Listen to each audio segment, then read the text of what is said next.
Welcome to the NBA Coast to Coast podcast brought to you by TheLines.com. Coming to you from the West Coast, Josh Lander, joined by Nate Weitzer. He's on the East Coast, and it's late night here on Tuesday, getting ahead of these early looks on Wednesday. Already got some more looks than we would have had the previous night, as there's not quite as many teams on a back-to-back, good amount of games on the slate. So we're getting this out to you to find that early value.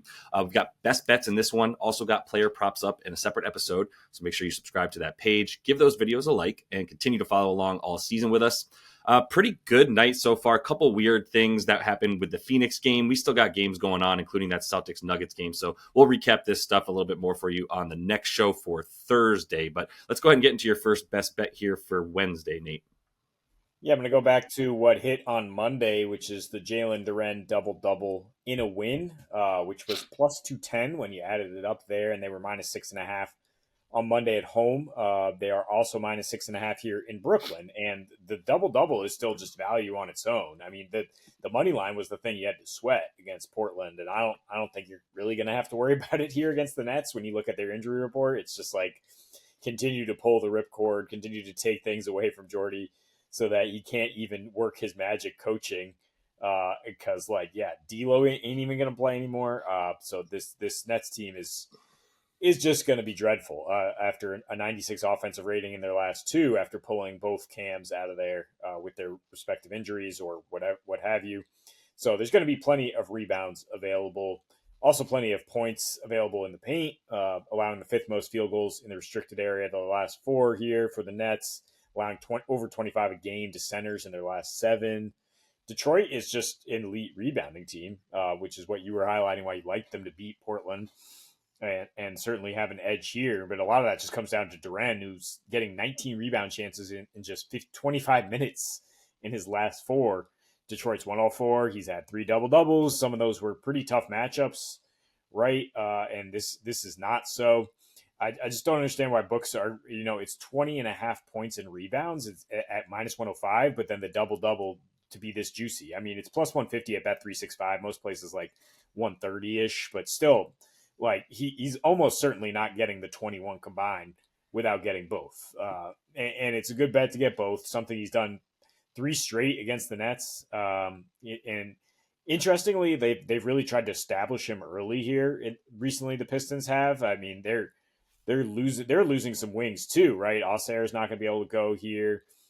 They got a couple guys out on the wings, so they're going to continue, I think, establish him early. He's had a usage rate between 17 and 22%.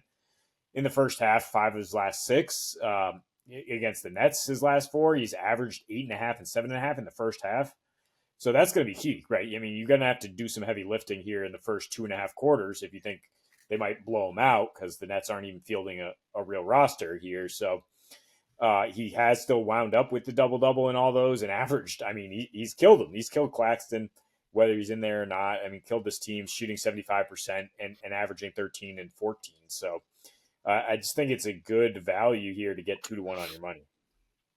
Yeah, Duren against this Nets team down low is a good look. I think it's also like you got to beat up on the bad teams when you're not that good and you're on the fringe here trying to make the playoffs, et cetera, for Detroit, who's looked good without Jaden Ivey. Bit of a cupcake schedule in some regards, but prior to like the last couple of games, they were playing some pretty good teams there that Duren was having some tough matchups with. So I think this is another good look for Jalen Duren. And I mean, yeah, we could be looking at like 8-9 boards in the first half for this dude with the way the Nets are going to be going. So no qualms with that pick at all. You get some really good plus money there. So let's cash that one.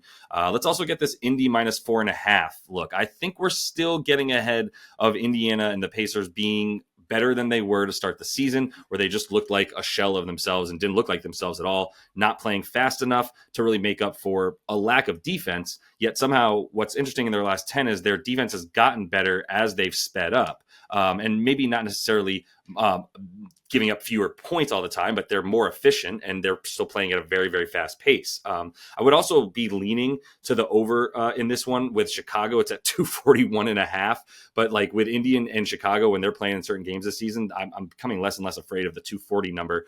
Stayed away because it's still 241.5, and call me old fashioned. That's crazy.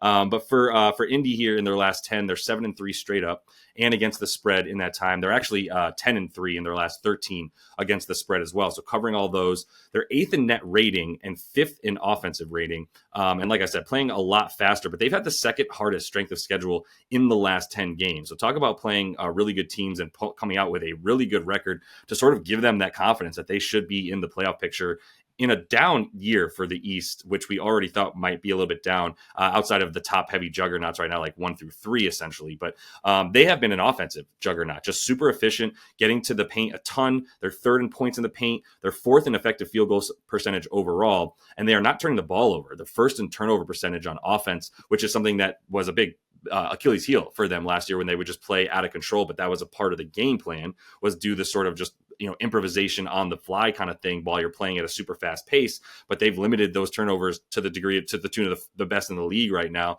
And Chicago, I guess they've looked okay in some games in their last 10, but they've played the fifth or sixth easiest strength of schedule in that time, playing a lot of bottom tier teams in that last 10 there. And they are giving up the 10th highest rim frequency. They're also going at the rim at the 10th highest frequency, which is very interesting for them. And they're not good at finishing those, and they're not good at limiting the rim either. India is sixth in limiting points at the rim over their last 10.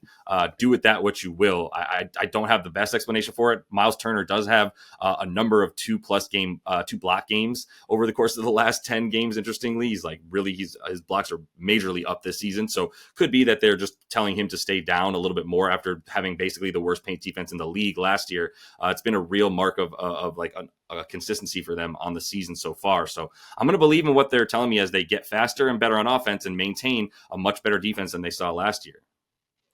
Yeah, you hope Halliburton goes, right. I mean, he is questionable, but I mean the Pacers clearly. Nemhard?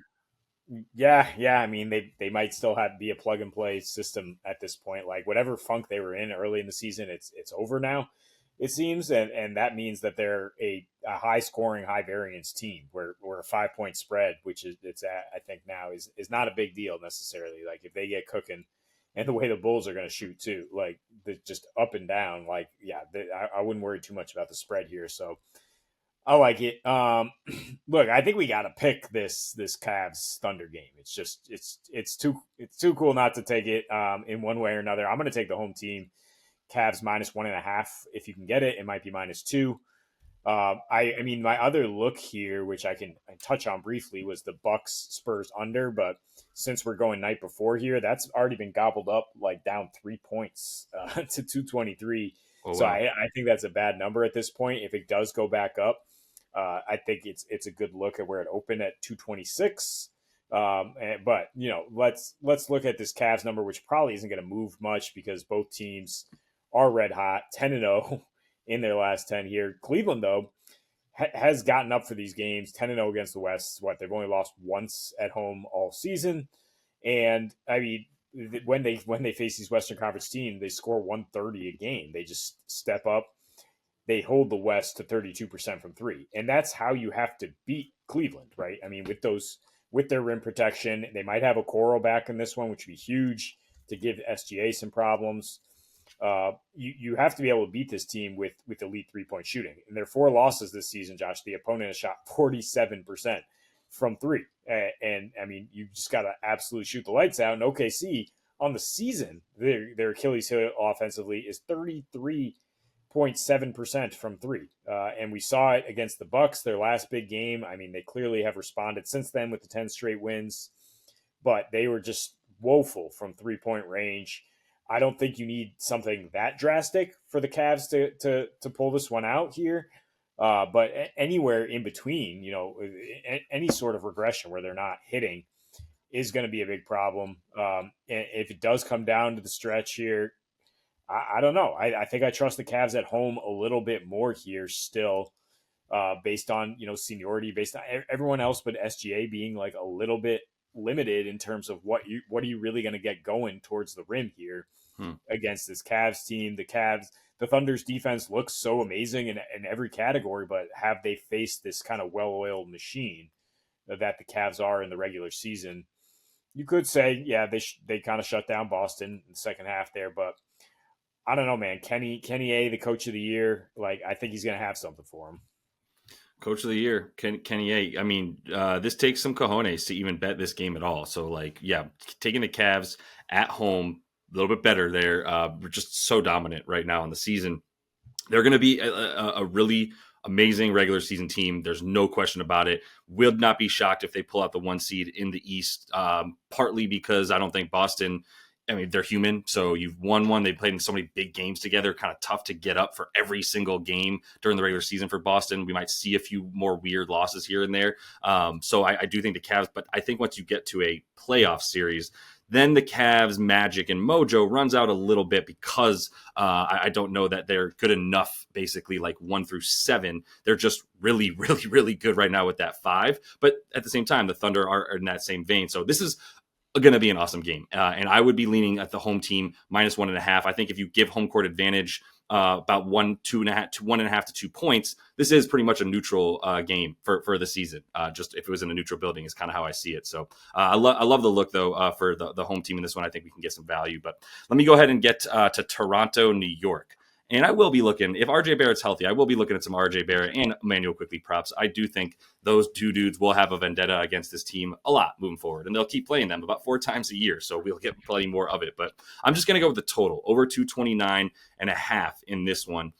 For two teams that, like, honestly, are both, neither of which are playing defense. Sure, Toronto's the worst defense in the league, but the Knicks over their last 10 games have not been good either. So let's start with the pace. New York in the last 10 up to 7th, Nate, despite the fact that they're 24th on the season because they spent most of it 29th or 30th in terms of slowest paces in the league. Now they've been picking that up a lot. Cat's only missed 1 game there in that last 10, so it's not like Cat has really impacted this pace for them much at all. They finally just got it up over 100. Toronto playing fast all year.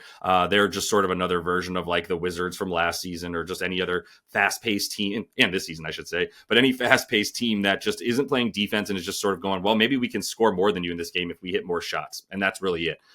So that's what Toronto's game plan really is. In the last 10 for New York as well, their defense down to 17th in defensive rating, 3rd in offensive rating. I don't know how Tibbs is getting through this. It seems he just seems angrier by the minute watching his team be that bad on defense and good on offense. But that's what you get when your starting center is Karl Anthony Towns, and that's indicative by their defensive field goal percentage at the rim, which is second to last in the last 10, bottom 10 on the season. So it's not like it's like been abnormally bad. It's just been extra bad despite playing a bad strength of schedule, by the way, as well. They've been in like the bottom 10 strength of schedule the last 10 games, still giving up all these points. Toronto is number 1 in rim frequency, believe it or not, in part because they don't have the shooters to beat you from the outside necessarily. Agbaji from the corner, obviously we know about Grady Dick, and Jacoby Walter when he actually gets out there, but like none of those dudes are really getting the bulk of the time. We'll see if IQ can pick it up, but he did not look like himself last game either. Either way, like this, they're going to come up against a much worse defense than they've been facing, to be honest, the way that this Knicks team is playing. And the other thing for Toronto on defense, 30th in defensive rating, bottom 5 limiting rim points, 26th limiting transition points. And the Knicks have been sneaky good in transition all season. The most efficient team, points per possession in transition. They are getting the most points when they actually get into transition. And they're 15th in the frequency with which they're getting out onto the break. So I think that's all going to be available for them. I see them easily scoring $120. And I don't think their defense has been enough to like feel good about that they're keeping anybody under 110, 115. You think Cat is going to come back and play in this one, or I think so. It seems like it. Yeah, but I mean, even if he doesn't, that is a really good point. That like Jericho Sims is an anchor to the bottom of the ocean when it comes to your offense. So I guess we should be at least keeping that in mind since I it's the would? night before. Yeah, I'd probably pivot to the Raptors +12 if Cat doesn't go. Mm, And it's possible he does sit out another one because their schedule then is OKC and right. then a back-to-back Bucks and Pistons, where those are far more important games. I don't know. I mean, I feel like even if Cat plays, the Raptors can hang around in this one, which would help the over because of what you mentioned, that the revenge angle, that finally getting Barrett and Quickly back on the Yeah. same page, and after just throwing up a stinker in their first one back, maybe they get something going in the collective revenge angle. But yeah, we definitely lean towards the points here for for the Raptors, despite how terrible they are defensively. Yeah, it's fair, especially if Cat doesn't play. If Cat plays, I prefer the over. But to your point, if Cat doesn't play, we still probably will see this at like 10, right, in terms of the spread. So I think double digits is probably the way to go, taking the Raptors in that case. But definitely make sure to check all that stuff out and stay up to date on the lines tomorrow as you guys are checking this out on Wednesday. That's all the time we have for you in Best Bets. Also got player props up in a separate episode, so make sure to subscribe to that page. And until we see you next, happy betting.